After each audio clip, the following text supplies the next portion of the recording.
Bonjour, je m'appelle Éric Gossier et je suis professeur en informatique à l'Université Grenoble-Alpes depuis 2006. Depuis cette époque, j'ai créé et dirigé une équipe spécialisée en apprentissage automatique au sein du laboratoire informatique de Grenoble. J'ai dirigé ce laboratoire de 2016 à 2020 et depuis septembre 2019, je suis directeur de l'Institut en intelligence artificielle de Grenoble.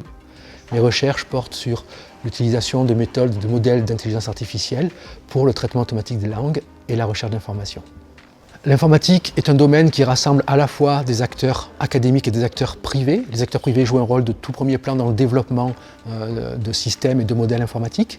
Donc à ce titre, en tant que chercheur en informatique, j'ai été sollicité et je continue à être sollicité par des partenaires privés pour monter des collaborations. Je l'ai été en tant que chercheur, je l'ai été en tant que directeur du laboratoire d'informatique de Grenoble, où j'ai eu beaucoup de collaborations se monter, et en tant que directeur de l'Institut en intelligence artificielle de Grenoble, là aussi j'ai vu beaucoup de collaborations se monter.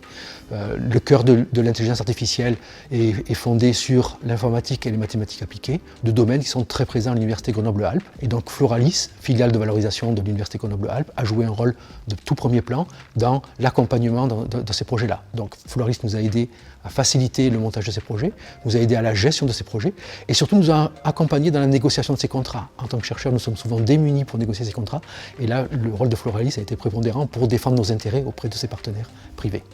Je m'intéresse plus particulièrement aux modèles d'intelligence artificielle qui sont utilisés pour réaliser des tâches de traitement automatique des langues ou de recherche d'informations et aux propriétés de ces modèles, en particulier les grands modèles de langue comme ChatGPT qui sont très utilisés à l'heure actuelle.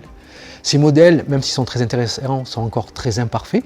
Imparfaits parce que leurs connaissances sont partielles, leurs connaissances sont aussi parfois erronées et qu'ils sont capables d'inventer des choses qui n'existent pas. On dit dans notre jargon qu'ils hallucinent, on parle d'hallucination de ces grands modèles. Ils ont de plus une consommation excessive en termes de données et en termes de consommation énergétique pour leur apprentissage. Leur apprentissage s'appuie sur de grandes quantités de données et se fait sur des ordinateurs extrêmement gourmands en termes de consommation énergétique. Et donc la piste de recherche que je poursuis à l'heure actuelle, c'est d'essayer de m'inspirer de ce qui se passe dans le cerveau humain, et en particulier des biais cognitifs que les humains ont, de façon à revenir sur les imperfections de ces modèles et à les rendre plus frugaux.